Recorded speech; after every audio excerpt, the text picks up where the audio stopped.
महिमा का वर्णन सुना रहे थे, तो उन्होंने सुनाते सुनाते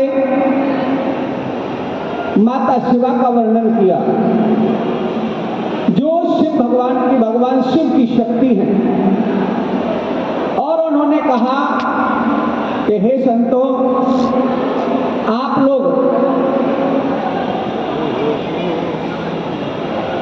भगवान शिव की अनुपम कथा को सुनिए,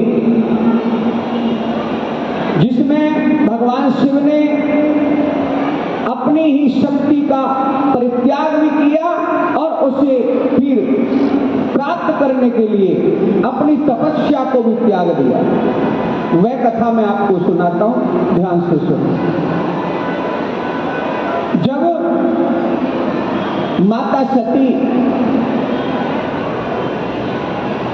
अपने ही पिता दक्ष के यज्ञ में अपने प्राणों की आहुति देकर के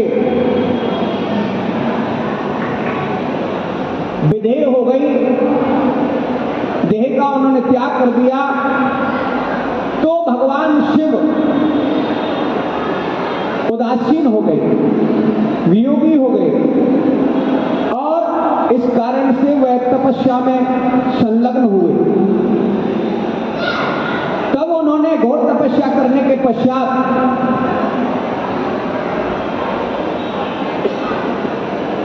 सभी संत ऋषि महात्माओं को प्राप्त किया। उस समय इस धरती पर अनेकों अनेक दैत्य प्रबल हो रहे थे, और उन दैत्यों के पापाचार से ये धरती कंपायमान थी।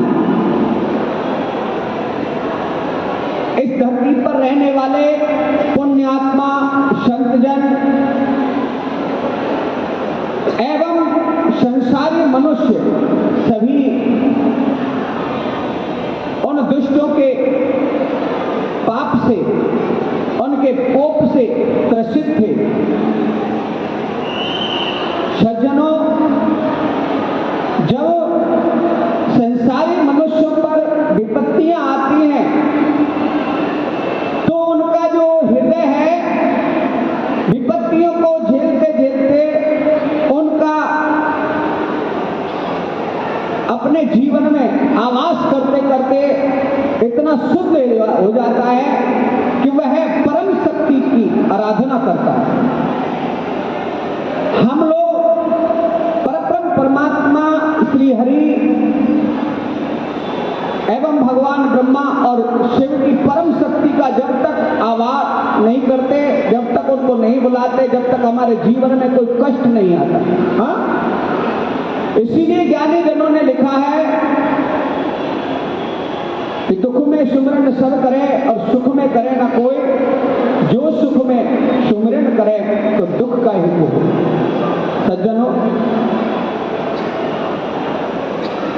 संत ऋषि महात्मा उस समय भी आराधना करते हैं जब उनके जीवन में कोई विघ्न नहीं होता।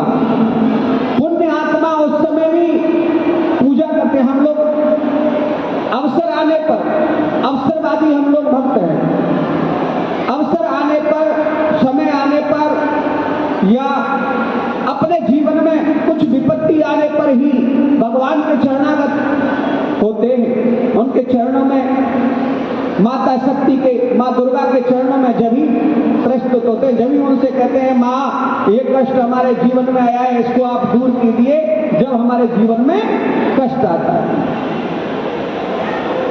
लेकिन शास्त्र पुराण और संतजन कहते हैं कि हमें नवरात्रि में या विशेष अवसरों पर ही उनकी स्तुति प्रार्थना नहीं करनी चाहिए, अपितु अपना जो जीवन हमें मिला है, इसी को बात को अपने ध्यान में रख करके निरंतर किसी भी स्थिति में, चाहे वह अच्छी हो चाहे बुरी हो, हमें भगवान को, माता रानी को, भगवान की परम शक्ति को सदैव याद करते रहना चाहिए और उनके पुण्य नामों का श्रवण करना चाहिए। सज्जनों,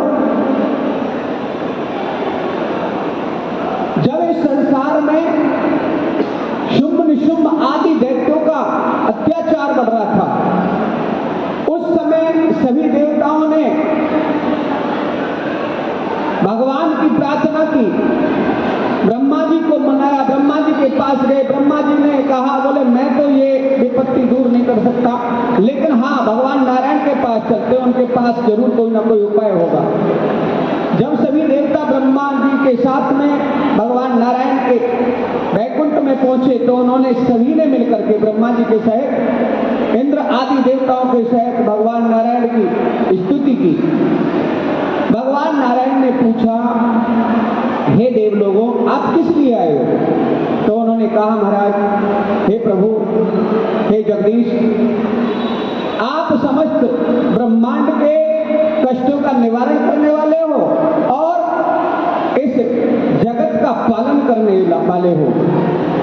साथ ही आप इस जगत में उत्पन्न हुए मनुष्यों को जीवन दान देने वाले हो, उनकी रक्षा करने वाले हो। हम लोगों के जीवन में दैत्यों का जो पापाचार, जो अत्याचार है, वह दिन प्रतिदिन बढ़ता जा रहा है। आपसे हमारी प्रार्थना है कि इसका कोई निवारण हमारे लिए आप कीजिए। तब भगवान ने कहा, चलिए हम भगवान शिव के पास चलते हैं। सभी लोग भगवान शिव के परम धाम कैलाश पर पहुंचे। कैलाश पर भगवान की स्तुति वंदना की और वहां जाकर के जब सभी देवताओं ने भगवान श्री हरि के साथ में भगवान की प्रार्थना की, सज्जनों, तो भगवान शिव जो समाधिस्थ थे, जिनके हृदय में माता सती के वियोग का दहा था, वह प्रभु अपने अंतःकरण के दहा को शांत करते हुए उनसे कहने लगे, हे संतों, हे देवता लोगों, हे भगवान श्री हरि नारायण, कहिए आप किस लिए आए हो?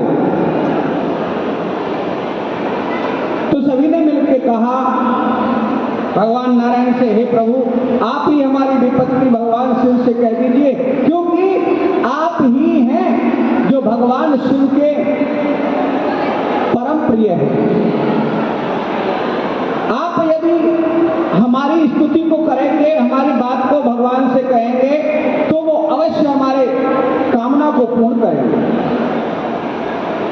तब भगवान श्रीमन नारायण सभी के प्रतिनिधि बने और उन्होंने भगवान शिव से कहा, भगवान, यूं तो आप सर्वज्ञ हैं, अंतर्यामी हैं, सब कुछ जानने वाले हैं, हे देव, फिर भी हम आपको अपनी विपत्ति बताते हैं। ये शुंभ निशुंभ आदि जो दैत्य हैं, बड़े प्रताड़ित करते हैं, इनका वध, तारक जैसे राक्षसों का वध करने के लिए कोई सरलतम उपाय हो तो वह आप कीजिए। हमारी आपसे प्रार्थना है कि आदिशक्ति माता जगजननी महाराज हिमालय के यहाँ पर पुत्री के रूप में प्रकट हुई हैं, उन्हें आप ग्रहण कीजिए, उनसे विवाह कीजिए और तब इस संसार में जो विपत्ति दैत्यों के द्वारा आई हुई है इसे दूर कीजिए। सज्जनों, हम लोग जो शादी विवाह का पाणिग्रह संस्कार करते हैं या कराते हैं अपनी संतान का, वह अपने सुख या अपने परिवार को बढ़ाने के लिए करते हैं। लेकिन भगवान जब लीलास्थ होकर के, लीला विग्रह में प्रवेश करके जब गृहस्थाश्रम का पालन करते हैं, तो वह समस्त जीवों के कल्याण के लिए गृहस्थ को भोगते हैं, अपने सुख के लिए नहीं। हम लोग जो काम करते हैं, हम जो क्रिया करते हैं, हम में और प्रभु में क्या अंतर है? हम जो भी कर्म करते हैं अपने लिए करते हैं, अपनों के लिए करते हैं, लेकिन ब्रह्मा भगवान या माता आदिशक्ति जो भी लीला करती हैं, क्योंकि भगवान और भक्ति अर्थात शक्ति ये दोनों एक ही रूप हैं। जब ये प्रकट होकर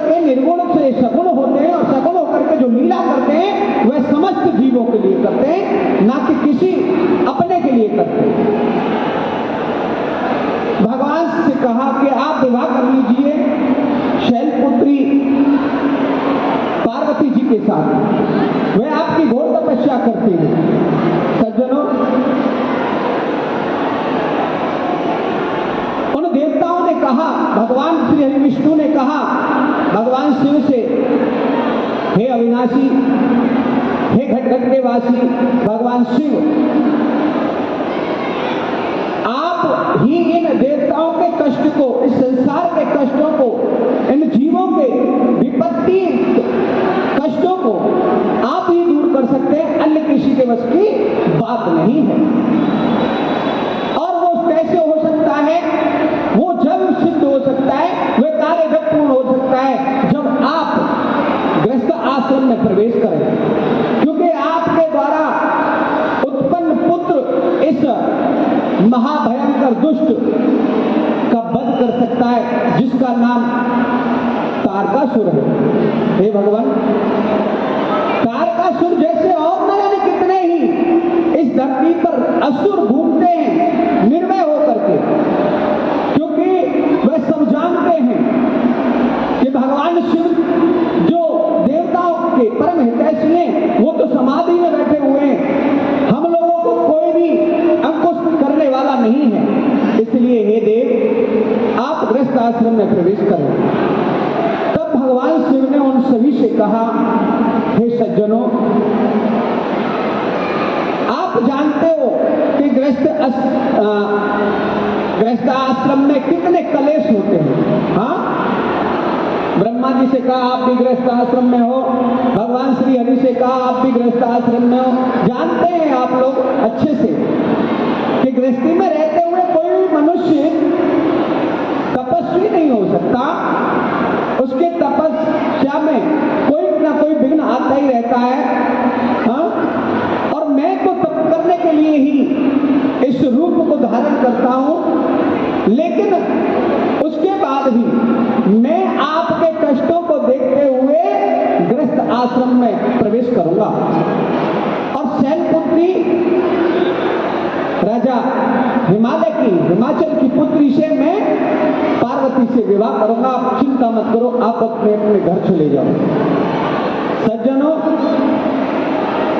जब एक पिता अपनी संतान को ये कह देता है कि आप निर्भय हो जाइए, हाँ, और सत्कर्म कीजिए, तो संतान परम शक्ति की कृपा से उनकी आराधना करती है। इसीलिए सभी देवताओं ने आराधना की, पूजा पाठ आदि किया।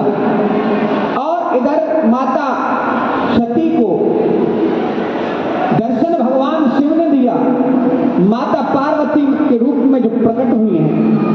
माता पार्वती को दर्शन देकर के उनकी मनोकामना को पूर्ण करने का वरदान दिया और सप्त ऋषियों के द्वारा उनकी प्रेम परीक्षा कराई। तत्पश्चात स्वयं जाकर के परीक्षा ली। तब कहीं जाकर के देखिए, हम लोग चाहते हैं कि सिर्फ हम एक उपाय करें और उसी से हमें शक्ति की प्राप्ति हो जाए, तो ये अनुचित है। हम ऐसा समझते हैं, ये सही नहीं है। क्यों?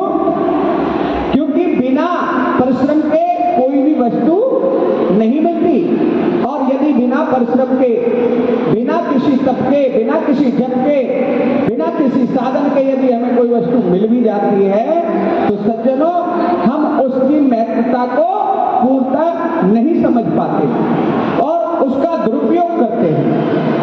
यूं तो तपस्या वो दैत्य भी करते हैं जो अपने आप को तपा देते हैं, तब कहीं जाकर के ब्रह्मा आदि देवताओं को प्रसन्न करते हैं और वरदान प्राप्त करते हैं। लेकिन उस वरदान को पा करके वो लोग परमार्थ नहीं करते। राक्षस कौन बनता है? जो आदि शक्ति को, परम शक्ति को प्राप्त करने के बाद में उसका दुरुपयोग करता है। हाँ? राक्षस प्रवृत्ति आदि किसके अंदर है? अहम उत्पन्न किसके अंदर होता है? उस व्यक्ति के अंदर अहम उत्पन्न होता है जो भगवान की भक्ति करता है, तो भगवान उनके ऊपर कोई ना कोई छोटी मोटी कृपा कर देते हैं, फिर वो अपने आप को ही ब्रह्म समझने लग जाता है। हाँ? इस कलयुग में तो ऐसे ऐसे भक्त हुए हैं सज्जनों, मैं उनका वर्णन भी करूं तो आप लोगों के लिए 7 दिन यहां मैं कथा करता रहूं, उन्हीं लोगों की तो भी पूरी नहीं होगी। ऐसे ऐसे लोग हैं जो यहां तक कह देते हैं थोड़ी हमारा पूजन करो, हम भगवान बन गए, है ना, अहम ब्रह्मास्मि। ऐसा कोई साधारण मनुष्य नहीं विचार कर सकता। कोई साधारण मनुष्य ब्रह्म बन सकता है क्या? हाँ, ये सत्य है कि ब्रह्म का अंश है, लेकिन पूर्ण ब्रह्म तो आदि शक्ति है। वह आदि शक्ति जो तीनों देवताओं को भी उत्पन्न करती है, उस आदि शक्ति का दुरुपयोग जो करता है उसी को दंड मिलता है। सज्जनों, इसीलिए भगवान ने हिमाचल राजा की पुत्री के साथ में विवाह करना स्वीकार किया और विद्वत वेदांत के भाषा के अनुसार, वेदांत के सिद्धांतों के अनुसार, शास्त्र पुराण की रीति के अनुसार भगवान ने माता पार्वती का पाणिग्रह संस्कार किया। एक समय भगवान शिव कैलाश पर माता जी के साथ बैठे थे, हाँ, और वहां बैठे बैठे उनको बहुत समय हो गया था, लेकिन उनकी तपस्या नहीं खुली। तो माता पार्वती जी ने भगवान शिव की आराधना प्रारंभ की। भगवान को तपस्या में ही यह आवाज हुआ कि पार्वती जी को मेरी आवश्यकता है, इसलिए उनके अनायास ही नेत्र खुल गए। तब भगवान ने पार्वती जी को पास में बैठे देखा तो सोचा ये तो सुखी बैठी हुई है, कोई परेशानी नहीं है। उनसे मुंह फेर के भगवान का याद करना, ध्यान करने लगे। तो माता पार्वती जी ने उनसे कहा, हम समझते हैं हे नाथ, हम समझते हैं, आप हमारी तरफ ध्यान क्यों नहीं देते? कारण क्या है हम जानते हैं। आप इसलिए हमारी तरफ ध्यान नहीं देते क्योंकि हम काले हैं। जब हमने आपको प्राप्त करने के लिए घोर तपस्या की थी तो हमारा ये शरीर काला हो गया था, हाँ? और आप इसीलिए, क्योंकि आपका जो वर्ण है, आप लोग देखते होंगे भगवान शंकर का अलग अलग रूप लोग दिखाते हैं। इस कथा के माध्यम से समझ